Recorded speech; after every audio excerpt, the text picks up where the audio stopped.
என் அன்பார்ந்தவர்களே, என்னுடைய கவுன்சிலிங் செஷனுக்கு பெற்றோர்கள் வரும்பொழுது, குழந்தைகள் அழைச்சிட்டு வரும்பொழுது ஒரு பிரச்சனையை பற்றி நம்ம அதிகமாக நாங்கள் டிஸ்கஸ் பண்ணுவோம்.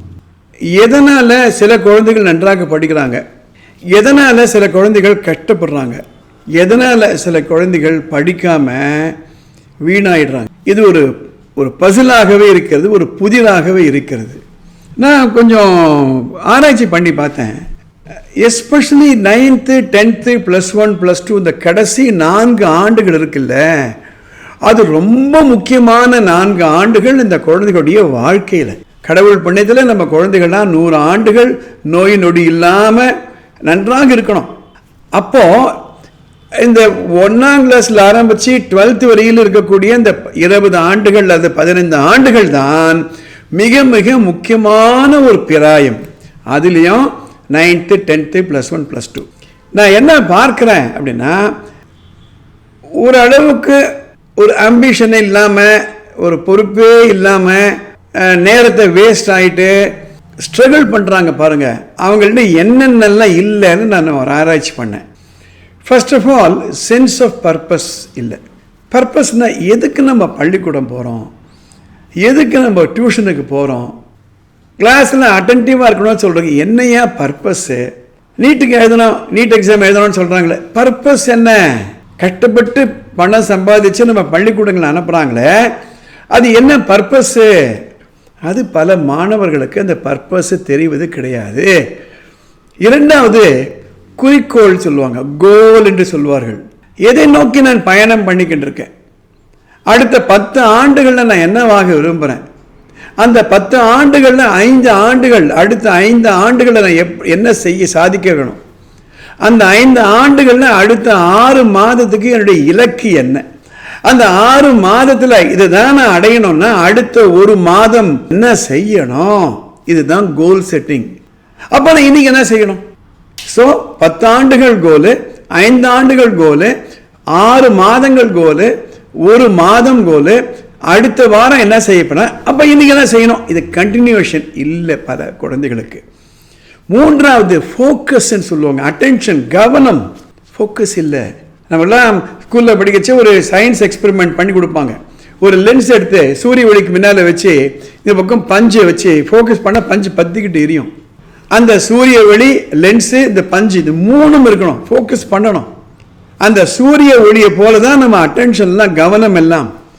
வாழ்க்கையில் முன்னுக்கு வந்தவர்களுக்கும் முன்னுக்கு வராதவர்களுக்கும் என்னையா வித்தியாசம் அப்படின்னா, the extended period of time of undivided attention சொல்லுவாங்க. அதாவது ஒரே பொருளை பற்றி, ஒரே விஷயத்தை பற்றி எவ்வளவு நேரம் மனசு இங்கே அங்கே அலபாயாமல் அதை பற்றி நினைக்க முடியுது, அதுதான் ஃபோக்கஸ்.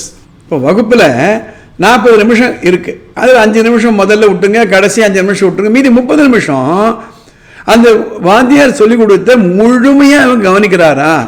அதே மாதிரி பாடம் படிக்க உட்காராரு, வீட்டில் மொபைல் ஃபோன்லேயே பாதி நேரம் போயிடுது, அப்பப்போ அது போய் ஆன் பண்ணி பார்க்குறாரு, மெசேஜ் வந்துருக்கான்னு பார்க்குறாரு. ஸோ ஃபோக்கஸ், அதுதான் 3வது.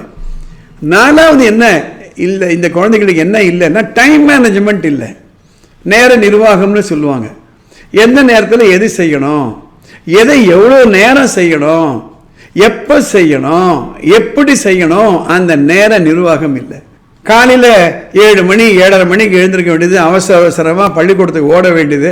பள்ளிக்கூடத்தில் இருக்கக்கூடிய நேரத்தில் என்ன நேரத்தை எப்படி செலவு பண்ணுறாங்க, ஒரு ஞாயிற்றுக்கிழமை வந்ததுன்னா அந்த நேரத்தை நம்ம என்ன செலவு பண்ணணும், ஃப்ரெண்ட்ஸோட இவ்வளோ நேரம் தான் நான் செலவு பண்ணுவேன், டெலிவிஷனை இவ்வளோ நேரம் தான் நான் பார்ப்பேன், மொபைல் ஃபோனை இவ்வளோ நேரம் தான் நான் பார்ப்பேன், ஒரு நாளைக்கு இவ்வளோ நேரம் தான் தூங்குவேன். அதுதான் நேர நிர்வாகம். எது முக்கியம், இம்பார்ட்டண்ட், எது அவசரம், எது அர்ஜென்ட். இப்போ நான் இந்த வேலை செய்கிறேன்னு, இது என்னுடைய இந்த வேலை, இந்த செயல் என்னுடைய குறிக்கோளுக்கு துணை போகுமா இல்லை குறுக்க நிற்குமா, இதுதான் நேர நிர்வாகம். 5வது என்ன இல்லைன்னா, ரீடிங் ஹேபிட் இல்லை, படிக்கிற பழக்கமே போயிருச்சு. அதுவும் கடந்த 3-4 ஆண்டுகளுக்கு முன்னாடி வந்த நமது அந்த கொரோனாவின் தாக்கம் இன்னும் போகலை, படிக்கிற பழக்கமே போயிடுச்சு. காலையில் எழுந்து ட்ரெஸ் பண்ணிவிட்டு ஸ்கூலுக்கு போயிட்டு வரக்கூடிய அந்த ஒரு ரொட்டீன் திங்ஸே போயிடுத்து 2 ஆண்டுகளுக்கு. அதனால் படிக்கிற பழக்கம் இல்லை. புக்குகள் படிக்க மாட்டேன்றாங்க, நியூஸ் பேப்பருக்கு படிக்க மாட்டேன்றாங்க, சப்ஜெக்டையே படிக்கிறது கிடையாது. அந்த படிக்கிற பழக்கம் இல்லை. ஆக நன்றாக படிக்கக்கூடிய குழந்தைகள் என்ன இருக்குது, அப்படி கட்டப்படுற குழந்தைகள் என்ன இல்லைன்னா, நான் ஏற்கனவே சொன்ன மாதிரி purpose, goal, focus, time management and extra reading. உங்கள் குழந்தைகள்கிட்ட இது 5 இருக்கான்னு பாருங்கள், இல்லைன்னா வளர்த்து விடுங்க. இந்த பதிவு உங்களுக்கு பிடிச்சிருந்தா லைக் பண்ணுங்கள், ஷேர் பண்ணுங்கள். அடுத்த எபிசோடில் பார்க்கலாம். நன்றி.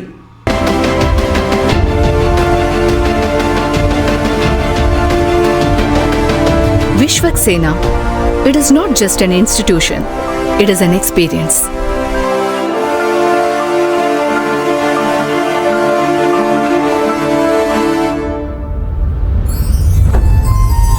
For admission, contact Vishwaksena Vidya Vikas Matriculation Higher Secondary School 9566205555, Vishwaksena Global Senior Secondary School 87545-30170, Vishwaksena Arts and Science College for Women 8680566635, Vishwaksena College of Education B.Ed 9440588844, Polivakam, Tiruvallur, Vishwaksena Tiny Tots 85318 11111, Punga Nagar, Tiruvallur.